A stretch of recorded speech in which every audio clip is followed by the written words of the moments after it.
Abra a sua Bíblia no livro do profeta Josué, capítulo 1. Livro do profeta Josué, capítulo 1. Farei a leitura do verso 1 até o verso de número 9. Mantenha a sua Bíblia aí aberta. Josué, capítulo 1, de 1 a 9. Diz assim a palavra do Senhor. Sucedeu, depois da morte de Moisés, servo do Senhor, que este falou a Josué, filho de Num, servidor de Moisés, dizendo: Moisés, meu servo, é morto. Dispõe-te agora, passa este Jordão, tu e todo este povo, a terra que eu dou aos filhos de Israel. Todo lugar que pisar a planta do vosso pé, vô-lo tenho dado, como eu prometi a Moisés, desde o deserto e o Líbano até o grande rio, o rio Eufrates, toda a terra dos heteus e até o mar grande para o poente do sol será o vosso limite. Ninguém te poderá resistir todos os dias da tua vida. Como fui com Moisés, assim serei contigo. Não te deixarei, nem te desampararei. Até aqui por enquanto. 40 anos depois que aquela geração incrédula e murmuradora fora destruída por Deus. 40 anos depois daquela viagem onde os espias entraram na terra prometida, na terra de Canaã, e no lugar de, mesmo verificando tudo o que o Senhor falara, de que lá havia leite, mel, frutos frondosos, depois de terem contemplado toda a ação extraordinária de Deus em libertá-los do Egito e em preservá-los no deserto até aquela ocasião, no lugar de voltar seus olhos para o Senhor e confiar no Senhor que já havia feito muito mais, decidiram que era melhor confiar em si mesmos, que era melhor temer, que era melhor voltar ao Egito, ou mesmo ter morrido no Egito. O Senhor desgostou desta murmuração. E o Senhor condenou esta geração à destruição, como lemos no texto de Judas, a fim de serem tragados por si mesmos. E uma nova geração seria levantada. E aqui estamos.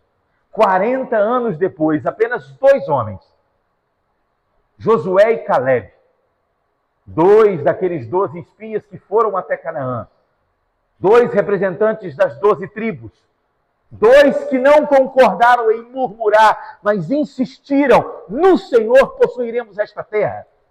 Porque assim ele disse. Apenas estes 2, de toda aquela geração, entrarão na terra prometida. Mas 40 anos se passaram desde então. Josué não é nenhum moço. Se você olhar o último capítulo deste livro, Josué morre com 110 anos. A conquista da terra prometida, a guerra, que no capítulo 1 ainda não começou, dura cerca de 29 para 30 anos. Quer dizer que Josué agora, que está assumindo o lugar de Moisés, do servo Moisés, este que era servo de Moisés, tomará o seu lugar, como foi anunciado em vários trechos até aqui. Em todo o Pentateuco, já sabíamos que Josué era o próximo. Era aquele semelhante, imediatamente aquele semelhante a Moisés, que o povo deveria ouvir. É claro que Moisés estava falando sim de Josué, mas em absoluto falando de Jesus. Afinal, o próprio nome de Jesus, em hebraico, é Josué. Essa é Jesus, como utilizamos, vem do termo Yeshua, conotação aramaica do nome. Josué é o nome dele. Do Senhor vem a salvação. O Senhor é a salvação. Como enseja o seu significado? Bom, Josué está aqui assumindo este cargo com seus 80 81 anos. De fato, temos entre nós muitas cãs, muitos cabelos brancos, que demonstram experiência, avançada idade. Temos entre nós aqueles que já alçaram a casa dos 90. E nessa idade, como o próprio Moisés já disse, após os 80, canseira, enfado. Nesta fase está Josué, mas ele não está pronto e nem foi chamado a pendurar as suas chuteiras. Josué foi chamado a dirigir um fronte de guerra, não qualquer guerra. Ele já havia feito isso no período do deserto. Ele liderou a frente do exército dos filhos de Israel por diversas vezes. Mas agora o faz no lugar de Moisés. E o Senhor diz que ele deve se dispor agora, exatos 40 anos depois, e passar o rio, e passar o Jordão. Finalmente, o que divide Canaã do resto das cidades, do resto do deserto arábico, do caminho para Uz, para Midian, o que divide Canaã do restante é aqui o rio Jordão. Eles estão subindo o deserto de Moabe, e ali, de frente ao Jordão, onde fica também a cidade de Jericó, a cidade das palmeiras, do outro lado do rio, estão acampados, preparados para receber o comando que aqui se faz presente. Ele, agora, deve passar o rio, deve passar o Jordão. Ele e todo este novo povo. A terra que o Senhor dá aos filhos de Israel. Aquilo que o Senhor prometeu, ele vai fazer cumprir. Antes, os filhos de Israel, ao longo dos anos, dessas 4 décadas, tentaram entrar em Canaã, passando por outras cidades. O caminho lhe fora bloqueado. Foram resistidos. Aquela geração entregue a si mesma, nada por si mesma pôde fazer. E agora o Senhor está dizendo, como eu prometi, eu o farei. Já sabemos que no capítulo 5 de Josué, no verso 13 a 15, há uma frase excepcional, de quando Josué, já tendo passado o rio, contempla as muralhas de Jericó, a grande capital da força de Canaã. E quando contempla, ele vê um homem com uma espada na mão. Você se lembra dessa narrativa? E ele pergunta ao homem, veja, pronto para a guerra, vê um homem armado.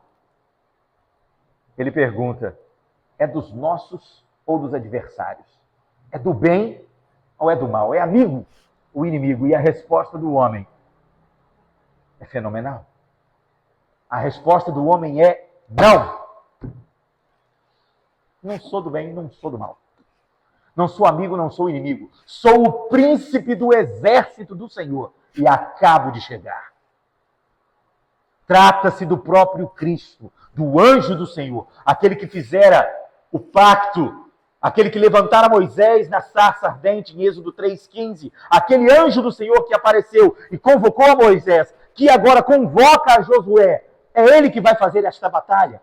É ele que dá esta terra, que dá esta conquista, cumprindo a sua promessa, que fizera lá, como vimos no texto de Números, onde ele disse, eu lutarei as batalhas, vocês possuirão a terra. Eu irei à frente, destruirei os inimigos, disse o Senhor. Se assim disse o Senhor, por que temê-los? Bom, todo este tempo depois, ainda não há razão de temê-los. Josué assume o povo e Deus diz, vou dar o que prometi. Está na hora, é agora. E ele diz, todo lugar que pisar a planta do vosso pé, vou-lo tenho dado. Entrando em Canaã, por onde passarem, é seu. O que eu dei, o que eu faço cumprir, é o recado do Senhor. Não pela força, pelo poder dos filhos de Israel, pela habilidade em batalha dos filhos de Israel, que, veja, é significativa. Mesmo nômades do deserto foram reconhecidos por sua habilidade marcial no campo de guerra, no campo de batalha. Mas não pelos seus recursos, mas pelo senhorio de Deus. E não tem como expressar essa verdade de maneira mais absoluta do que na batalha de Jericó, né? onde a nação mais forte, a cidade mais fortificada, sequer fez resistência. Foram todos executados a fio da espada, tirando Raabe e sua família, porque aprova o Senhor resgatá-los. Os mais fortes não fizeram nenhuma resistência. Isso é o que significa o Senhor ir à frente. Isso é o que significa confiar na força do Senhor e não na nossa. Isso é o que significa encarar a nossa vida em uma proposição diferente, em um eixo diferente, como temos aprendido. Isso é o que significa entregarmos toda a nossa diligência, todos os nossos esforços, todos os nossos desafios e problemas ao Senhor e focarmos a nossa atenção no Senhor, na fidelidade, na confiança, no reino de Deus, como Ele nos demanda. É sobre isso que se trata o texto. É sobre essa primazia que trata o texto. No verso 4, ele vai dar as dimensões do antigo Israel. Norte, sul, leste, oeste, ele vai dizer até onde este reino que ele entrega ao povo irá, para que o povo prossiga nesta expansão, confiado no resultado do Senhor.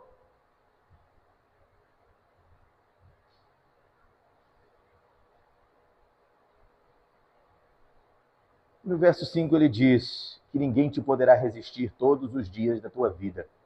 Como ele foi com Moisés, assim será com ele. Não o desamparará e não o deixará. Mas ele precisa se dispor. Esse é o primeiro efetivo, não é o único. Há mais regras aqui. Há mais anúncios da parte do Senhor aqui, mas o primeiro efetivo é fidelidade. Dispõe-te agora. Não podemos ser fiéis sem ser submissos, sujeitos. Não podemos rumar ao fronte do reino, pois creia, já temos dito isso, você, meu irmão, faz parte de uma coluna militar. Você faz parte de um reino em expansão como este, que invadia o território de Canaã, entrando no território dos caldeus, guiados por seu rei, o poderoso Deus, inaugurando um reino que não é de homens, mas um reino do próprio Deus, onde os filhos da aliança com este Deus vivem uma vida diferente e promovem transformação no mundo, como o luzeiro do mundo, como estava prometido a Israel e ainda está prometido à Igreja de Cristo. Você compõe este reino e deve compor esta disciplina como um soldado deste reino, como um soldado ativo nesta causa. Antes de pensar em fortalecer o seu braço, pensando ser esta a sua causa, dispõe-te, pois, em fidelidade a algo diferente. E qual é essa diferença? O texto vai seguir. Ninguém te poderá resistir, é o verso 5, perdão, é o verso 6. Ser forte e corajoso, porque tu farás este povo herdar a terra que, sob juramento, prometi dar a seus pais. Além de disposição, pronta disposição, porque dispõe-te agora, não é dispõe-te, vai se preparando para daqui uma semana, dispõe-te, vai se preparando para o ano que vem, dispõe-te agora. O chamado do Evangelho, como o chamado do reino de Israel, é um chamado efervescente, imediato, intenso. Agora. Além dessa disposição, é necessária força e coragem. Irmãos, quando comparamos o texto antigo, fazendo ponte para aplicar e implicar tais conceitos e circunstâncias na nossa vida, o fazemos dentro do que ele permite. Como, por exemplo, o que Deus disse a Moisés, onde a planta dos teus pés tocarem é seu, não é um recado para você. Senão Jacaraípe era meu. Eu só ando descalço por aqui, a planta do meu pé já tocou tudo quanto é lugar. Se você já recebeu uma visita do pastor, sabe que ele chegou descalço. Mas foi durante a semana, a planta do pé saiu tocando tudo. Então não adianta você ir lá naquela casa que você quer, vou botar meu pezinho aqui, ela vai ser minha. Funciona não, não é assim não. Não, e não é assim que trazemos o texto ou a implicação do texto até nós. Mas no seu propósito ali, nem mesmo assim, ele está dando autonomia e liberdade a Josué para decidir onde levar os seus pés e por isso reclamar para si aquele poder, aquela terra. Nem mesmo agora, quando ele diz, tu farás herdar esta terra. Eu usarei você como meu instrumento. Nem agora ele está dando licença a Josué para sentir-se poderoso. Dono de suas mãos, dono desta batalha. Não é isso. Veja como afirma o texto, seguindo no verso 7. Tão somente ser forte e muito corajoso, para teres o cuidado de fazer segundo toda a lei que meu servo Moisés te ordenou. Peraí. A força e a coragem sequer estão ligadas à guerra. Dispõe-te agora, ser forte e corajoso. Para quê? Para teres o cuidado de fazer segundo toda a lei. O esforço, a fidelidade, a disposição, a força e a coragem, o ímpeto invocado nestes soldados, entre estes soldados, não era para que tu resolvas esta batalha com tuas mãos, mas para que você abrace a lei, entenda a lei, viva a palavra. Ainda mais ele vai dizer, ele já reforçou 2 vezes, ser forte, corajoso. Tão somente, concentra nisso, força e coragem, para teres o cuidado, para teres o zelo de fazer tudo segundo toda a lei. Dela não te desvies nem para a direita, nem para a esquerda, para que sejas bem-sucedido por onde quer que andares. O sucesso deste empreendimento estava ligado à fidelidade a esta palavra. O sucesso no empreendimento da sua vida, no empreendimento da expansão do reino de Deus, está ligado a esta palavra, a sua fidelidade a esta palavra. E é algo tão difícil, é algo tão intenso, que é necessária tanta força e coragem para fazê-lo. Força e coragem porque é sacrificial. Força e coragem porque você precisa render-se ao Senhor, fugir, resistir ao seu próprio coração, resistir às setas do inimigo, às janelas e às tentações que se lhe abrirão, resistir a pretensas oportunidades que, disfarçadas de graça e de bênção, lhe desviarão do caminho e da palavra. Prioridade é necessária, energia é necessária para manter-se firme e fiel nisso. Força e coragem está propondo isso.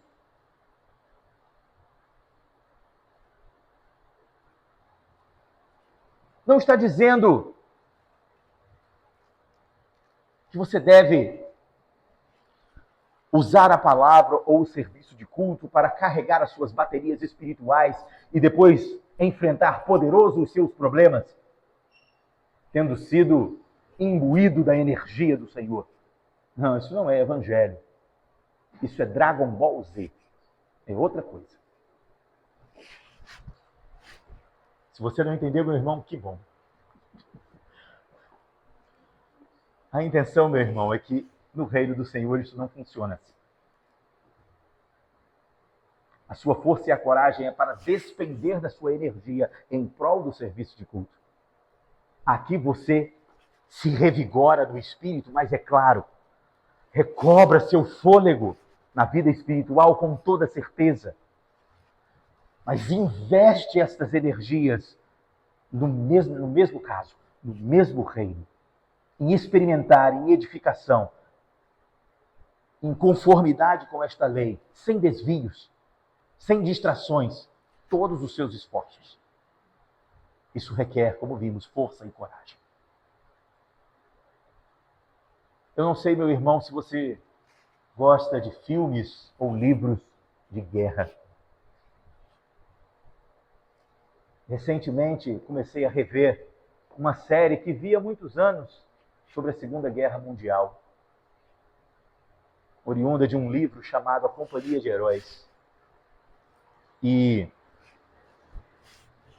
ela foi construída na visão não dos generais que ordenavam de seus gabinetes como seria o fronte de onde partiriam os ataques, Mas ela foi construída, todo esse relato, esse registro foi construído através das narrativas dos soldados no fronte. Daqueles que, por alguns episódios, por algumas batalhas, sequer conseguiram ver os inimigos, mas contra eles disparavam. Daqueles que, com ataques de pânico, corações acelerados, visão enegrecida, não reconheciam amigos e esfaquearam amigos a baionetadas. De homens morrendo às centenas e aos milhares, por vezes sem sequer pisar no chão, como compunham a companhia de paraquedismo. O ambiente da guerra é tenebroso. Não é belo, não é romântico.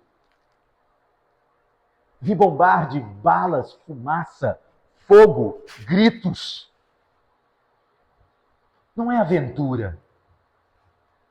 É insensatez. É delirante. É sufocante.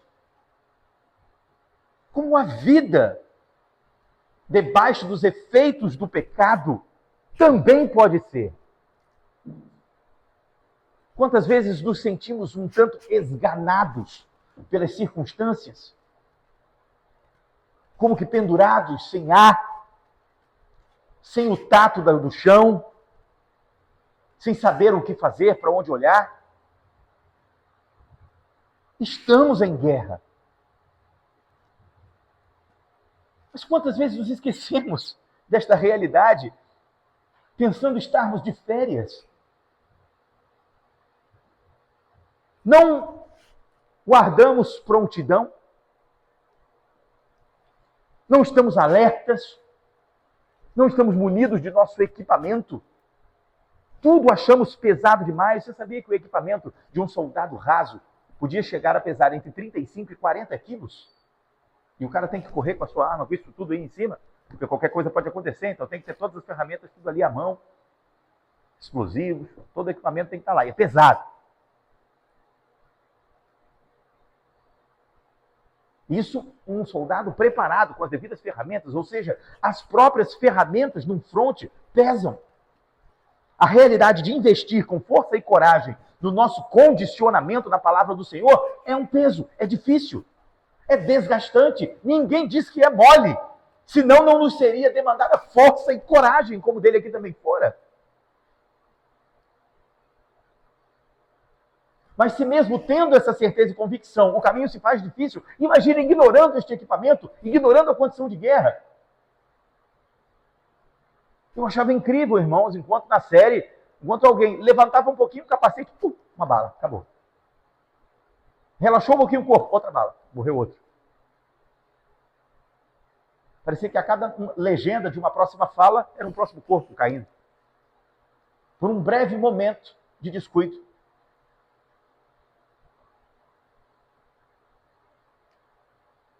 Quantos furos de bala teríamos em nosso corpo se assim fosse?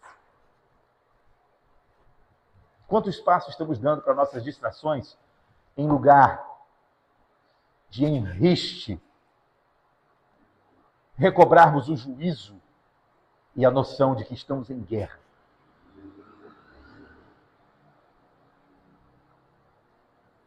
É disso que o texto está falando. E já sabemos, e muitas vezes lemos esse texto, um soldado em batalha não cuida das coisas desta vida, não se preocupa com as coisas desta vida. Por quê? Porque o soldado que está na batalha, ele está ali para cumprir a vontade de quem? Do general, daquele que o arregimentou. É o que Paulo está falando com Timóteo. Com esta figura em mente, essa figura está sempre presente, afinal ela é literal. Quantas vezes lemos esse texto? Quantas vezes temos procurado as coisas desta vida em lugar de satisfazer a vontade deste general? Para isso é necessário força e coragem.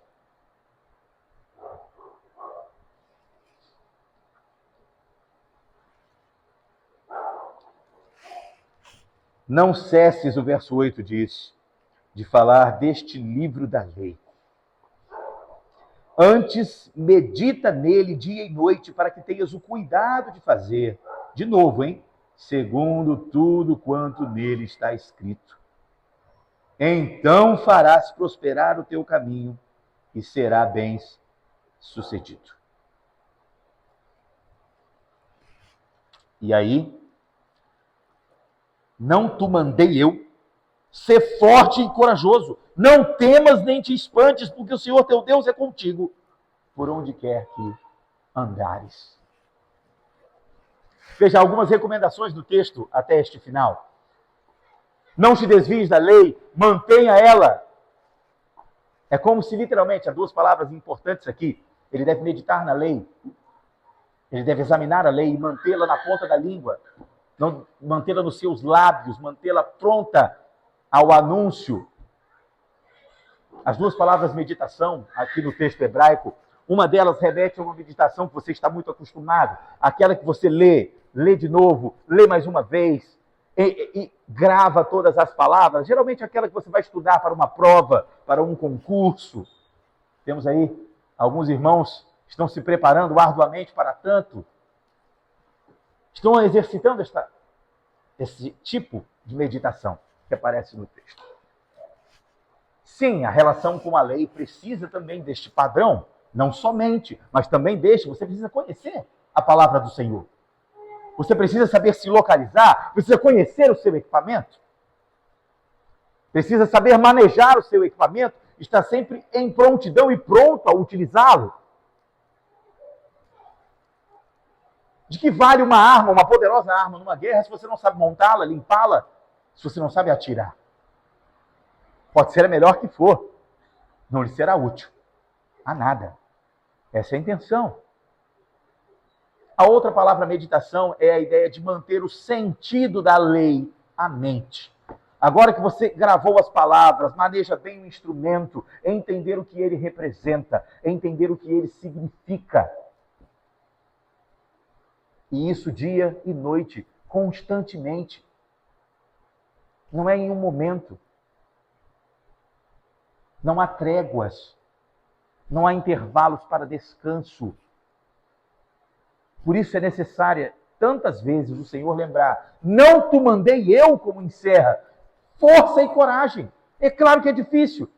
É claro que os inimigos e as circunstâncias causam espanto. É claro que são elas intensas e tenebrosas. É claro que causam temor. Mas o Senhor já disse, é com Ele. O Senhor já disse, é conosco. Quando nos conclama força e coragem para trilhar este caminho com Ele. Esta é a notícia do texto. E por longos 29 anos, trilhará este caminho Josué. Para poder dizer ao fim do livro: eu e minha casa serviremos ao Senhor. Nós vamos cumprir a aliança que conosco fora feita. Nós, esta tribo, esta casa, esta família, viverá sob esta condição. E o povo respondeu: e nós contigo. Josué começa este texto sendo chamado de servidor de Moisés, mas termina o livro como um servo do Senhor. Não porque ele foi um senhor da guerra, mas porque ele foi intensamente submisso, temente a Deus. Porque ele foi forte e corajoso para se sacrificar, para se submeter e para servir o verdadeiro Senhor, o verdadeiro general, o verdadeiro dono do reino. Sim, meu irmão, as circunstâncias são diferentes. Não estamos em guerra aberta e literal como essa. Não teremos espada em punho. Não enfrentaremos multidões de inimigos que avançam a fim de nos tirar a vida. Mas enfrentamos uma realidade ímpia, nefasta, obtusa em relação ao reino, que sim, aflora seus ânimos contra nós. circunstâncias agravantes e dias de trevas que se propõem por sobre nós. Possuindo nós, como diz o texto do apóstolo Paulo, armas poderosas em Deus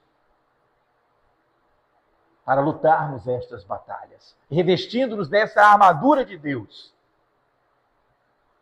Mas não faremos isso se não recobrarmos o juízo de que, de fato, estamos em guerra. De recobrar este estado de alerta e de disposição, agindo com ele com força e coragem, como é conclamado de todo santo que propõe essas fileiras. Estamos falando, meu irmão, de que sim, é claro que nós temos problemas, seja em menor escala na nossa vida, seja em maior escala como Igreja de Cristo, na expansão do reino, enfrentaremos desafios, mas a notícia que se aplica a qualquer sanção de sua vida, a qualquer instância de sua vida, seja no trabalho, seja em casa, no casamento, na própria igreja, há desestrutura em todo lugar, não importa o que lhe esteja acontecendo. Uma aplicação paralela da verdade deste texto é: entregue isso ao Senhor. Pare de sufocar-se na tentativa de resolver com sua força os seus problemas. Entregue isso ao Senhor. Não há escusas, não há desculpas. Eles não são urgência. Estão lhe desesperando, são urgência aos seus olhos, mas o que o Senhor está dizendo é: eu irei adiante de vós. Entregue ao Senhor.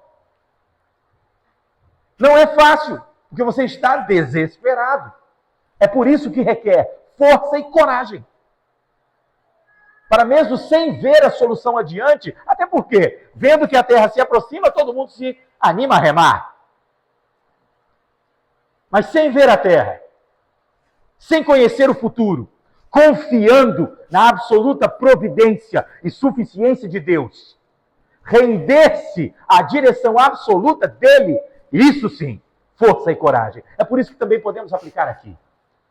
Mas enquanto você não entrega, enquanto você não sujeita, enquanto você não rende o seu ímpeto a Deus, nunca conseguirá ser forte e corajoso. Porque o seu temor de homens, o seu temor de si mesmo, a sua necessidade de satisfazer-se irá sobrepujar qualquer expectativa que possa ter em relação ao reino. Pois outro Senhor é alvo de sua adoração, e não é Jesus, é você. Por mais que você se faça aqui presente e bendiga o encanto e o adore, se na prática você não vive essa condição, ele também é seu ídolo. E o Senhor não é ídolo. Não pode ser tomado assim. É necessária força e coragem para deixar de pensar em si mesmo e oferecer tudo de si mesmo para a glória de Deus. E sabe quem fez isso? É claro que sabe. Jesus. Já falamos, ele é o Senhor, ele é o soberano, a quem todos devem prestar homenagem e servir. No entanto, se faz homem para servir. Ele é a justiça, mas vem justificar-nos. E com seu sangue, levando o nosso pecado, o justo levando por culpa o peso que era nosso. E não fazendo caso de si, nada possuía. Quantas vezes vemos isso? E mesmo contra os reclames que nós dirigimos ao Senhor, por sua piedade e misericórdia, por seu intenso amor, apesar de nós, nos envia seu Espírito Consolador, nos capacita, recobra o nosso juízo e ânimo, enche nossos pulmões e nos prepara para mais uma volta. Tendo feito Jesus o que faz por nós, o que podemos nós fazer? Ora, o texto já disse: dispõe-te agora com força e coragem, para não te desviares da palavra, para meditar dia e noite nela, com toda a intensidade, guardar-se nela, porquanto nisso, em tudo o que lançar a mão, terá sucesso. Não quer dizer que não haverá dias de dificuldade, meu irmão, mas quer dizer que você estará completo, resoluto, porque investiu a sua força e a sua coragem no Senhor. E este é o juízo que o serviço de culto vem, mais uma vez, trazer ao nosso coração. A nossa necessidade de buscar o Senhor. É por isso que estamos aqui. É por isso que a igreja tem uma semana cheia de atividades, não porque o ativismo cristão leve alguém a algum lugar, mas para ajudar, meu irmão, a você que talvez sozinho em casa não se voltasse ao Senhor, possa fazê-lo na comunhão dos santos. Possa servir de amparo comum, onde homens fortes e corajosos amparam homens corajosos e fortes, em meio à sua fraqueza e necessidade uns dos outros, para o exercício completo dessa comissão. Não se esqueça de que você é um soldado. Preste contas ao seu pelotão, retome o seu lugar. Lute a batalha da fé e desfrute do Senhor desta comissão. Que Ele nos abençoe, que seu Espírito nos ilumine